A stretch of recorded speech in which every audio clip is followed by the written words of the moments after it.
3.5 ఏళ్ల తర్వాత మొట్టమొదట నిర్బంధాన్ని ప్రయోగిస్తా ఉంది. ఈ నిర్బంధమే ఈ ప్రభుత్వాల వినాశనానికి తోడ్పడతాయి. వారి యొక్క వినాశనానికి ఇదే నాంది అని హెచ్చరిస్తున్నాం. ఇప్పటికైనా నిర్బంధాన్ని ఆపండి.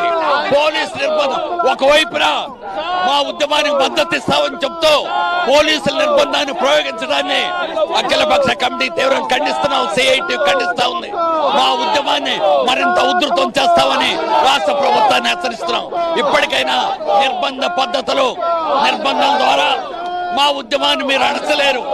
నిర్బంధానికి పూనుకుంటే మా ఉద్యమం బంతి గట్టిగా కొడితే ఎంత పైకి లేస్తుందో మా ఉద్యమం అంత పైకి లేస్తుందని ప్రభుత్వాన్ని హెచ్చరిస్తున్నాం. ఎప్పుడైనా మీకు నోటీసులు ఇచ్చారా? ఈ ప్రభుత్వం వచ్చిన తర్వాత నోటీసులు ఇచ్చారా? ఎప్పుడైనా ఇచ్చారా మీకు గతంలో? గతంలో ఇంతవరకు కూడా పోలీసు జోక్యం అనేది లేదు.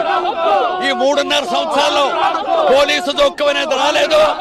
పోలీసు జోక్యం మొట్టమొదటిసారి ఇప్పుడే పోలీసు జోక్యం చేసుకుంటున్నారు. ఇది తీవ్రమైన చర్య. మేము తీవ్రంగా దీన్ని వ్యతిరేకిస్తాం. తీవ్రంగా పోట్లాడతామని హెచ్చరిస్తున్నాం.